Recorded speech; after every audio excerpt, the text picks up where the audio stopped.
Perkenalkan, nama saya Dewa Saiful Rahman. Pada kesempatan kali ini akan menyampaikan beberapa materi yang pernah saya pelajari dalam mengikuti perkuliahan manajemen infrastruktur hijau.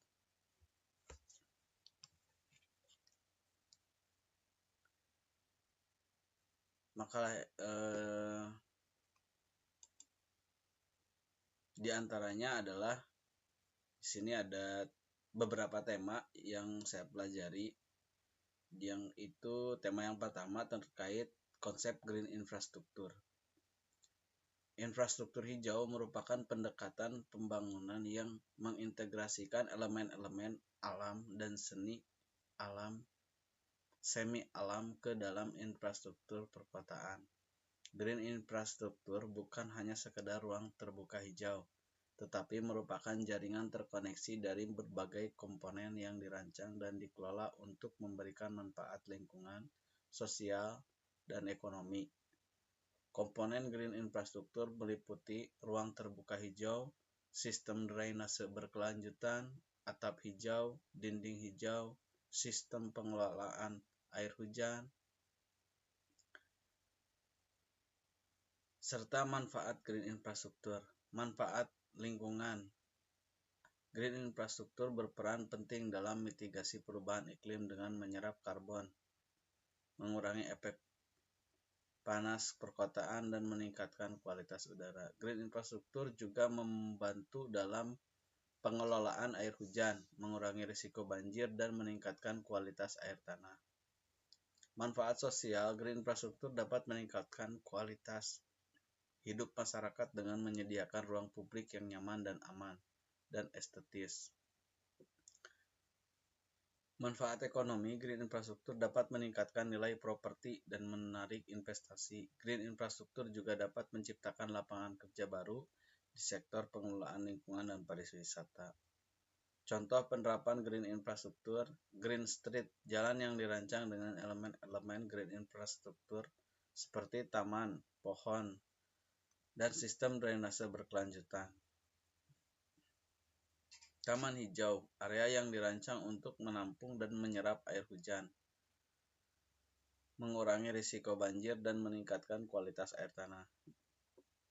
Jalur hijau, jaringan ruang terbuka hijau yang menghubungkan berbagai area perkotaan, menyediakan jalur pejalan kaki dan sepeda, serta meningkatkan konektivitas ekologi.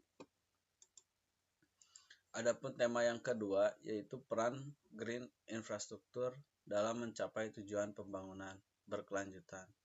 Infrastruktur hijau berperan penting dalam mencapai tujuan pembangunan berkelanjutan, khususnya dalam 3 aspek utama. Yang pertama, maksud saya 4 aspek utama. Yang pertama, akses air bersih dan sanitasi. Yang kedua, kota dan permukiman yang berkelanjutan. Yang ketiga, aksi untuk mengatasi perubahan iklim. Adapun hubungan manfaat green infrastruktur dengan solusi permasalahan lainnya yaitu dapat mengantisipasi kelaparan, kesehatan yang baik dan kesejahteraan, pekerjaan layak dan pertumbuhan ekonomi, melindungi, memulihkan, dan mempromosikan ekosistem darat, hentikan kehilangan keanekaragaman hayati. Green infrastruktur dapat meningkatkan keanekaragaman hayati dengan menyediakan habitat bagi flora dan fauna. Tema yang ketiga yaitu tentang tantangan dan peluang dalam penerapan green infrastruktur. Tantangannya ada banyak. Di sini saya sampaikan ada 2, kurangnya kesadaran dan pemahaman masyarakat dan pemangku kepentingan masih kurang memahami konsep green infrastruktur dan manfaatnya.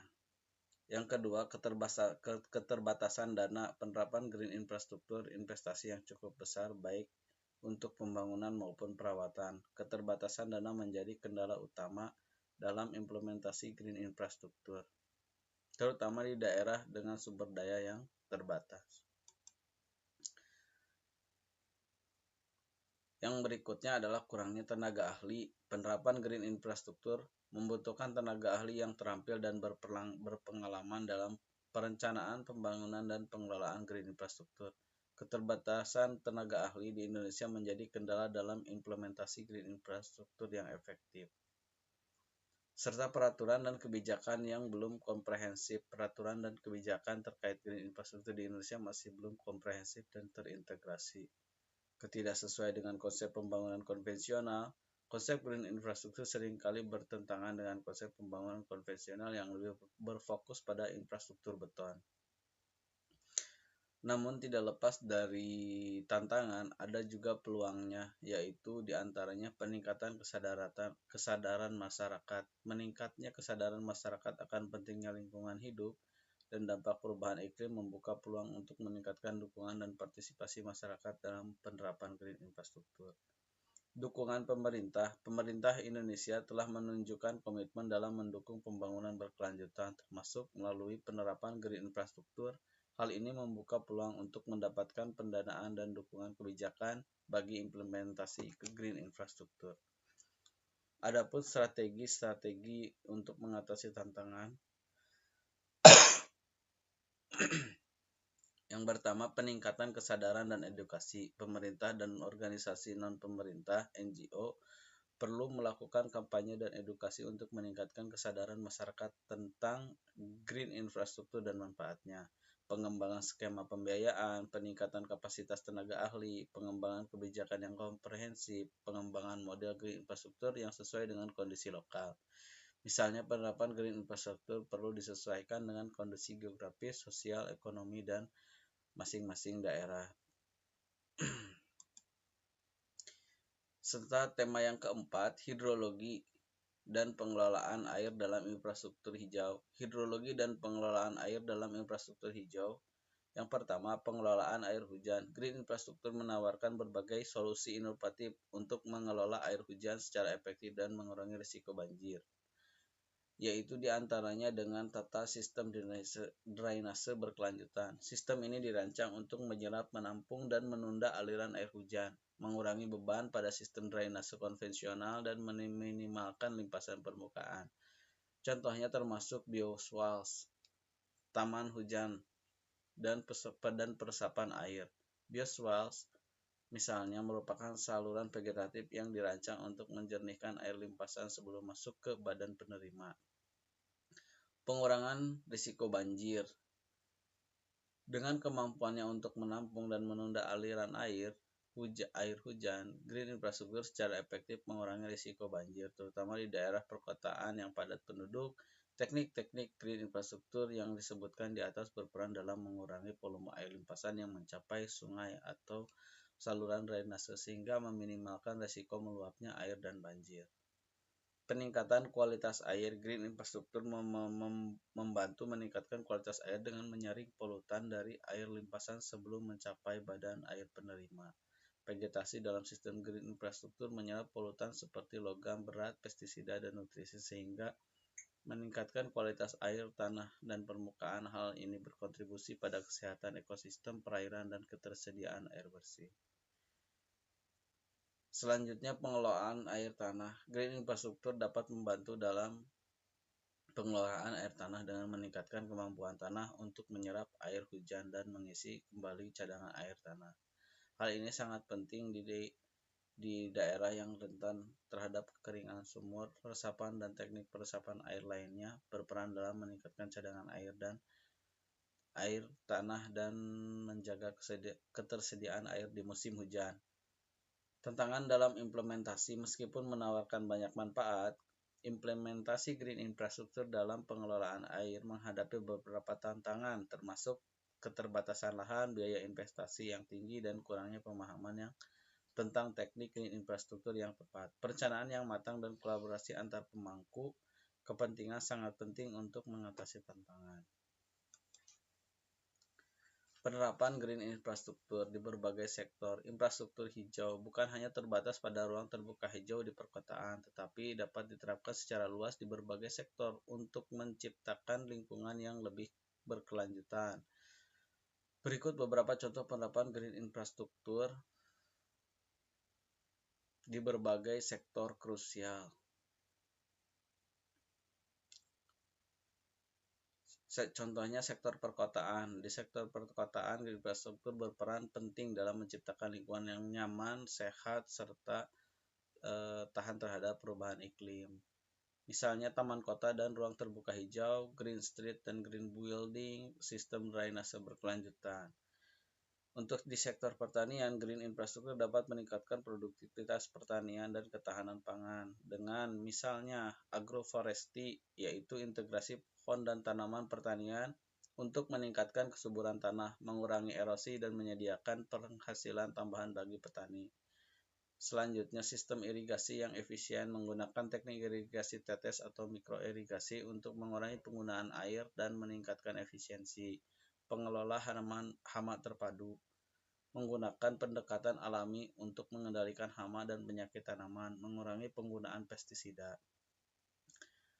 Dalam sektor transportasi, green infrastruktur dapat meningkatkan keamanan dan kenyamanan transportasi sambil mengurangi dampak lingkungan negatif. Misalnya, jalur sepeda dan pejalan kaki, membangun jalur khusus sepeda dan pejalan kaki yang terintegrasi dengan ruang terbuka hijau untuk mendorong penggunaan transportasi berkelanjutan.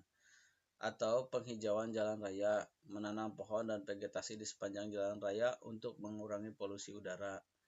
Penggunaan material ramah lingkungan, menggunakan material konstruksi yang ramah lingkungan dan berkelanjutan dalam pembangunan infrastruktur transportasi. 4. Dalam sektor pariwisata, green infrastruktur dapat meningkatkan daya tarik wisata dan memberikan pengalaman yang lebih berkesan, misalnya ekowisata, pengelolaan destinasi wisata berkelanjutan, pembangunan infrastruktur pariwisata yang ramah lingkungan. Namun, terlepas dari manfaat yang banyak itu, ada tantangan dan pertimbangan. Penerapan green infrastruktur di berbagai sektor ini memerlukan perencanaan yang matang dan kolaborasi antar pemangku kepentingan. Tantangan yang perlu diatasi meliputi ketersediaan lahan di daerah perkotaan yang padat. Ketersediaan lahan untuk pembangunan green infrastruktur dapat menjadi kendala, biaya investasi, serta keterampilan dan pengetahuan. Jadi, saya dapat menyimpulkan atau coba saya simpulkan, green infrastruktur merupakan pendekatan pembangunan yang terintegrasi dan berkelanjutan yang dapat membantu dalam mencapai infrastruktur berkelanjutan. Penerapan green infrastruktur yang komprehensif dan terintegrasi dapat menciptakan lingkungan hidup yang lebih sehat, berkelanjutan, dan bernilai bagi masyarakat. Penerapan green infrastruktur Indonesia memiliki potensi besar dalam menciptakan lingkungan hidup yang berkelanjutan. Namun, dapat beberapa tantangan yang perlu diatasi untuk mencapai keberhasilan implementasi green infrastruktur. Dengan strategi yang tepat dan kolaborasi multi-stakeholder, green infrastruktur dapat menjadi solusi yang efektif untuk mengatasi berbagai tantangan. Penting untuk mengatasi tantangan yang ada dan memanfaatkan peluang yang tersedia untuk memastikan penerapan green infrastruktur yang sukses dan berkelanjutan di Indonesia. Sekian yang dapat saya sampaikan. Atas kekurangannya saya mohon maaf. Kritik dan sarannya silahkan dicantumkan di kolom komentar. Saya ucapkan terima kasih. Wabillahi taufiq wal hidayah. Wassalamualaikum warahmatullahi wabarakatuh.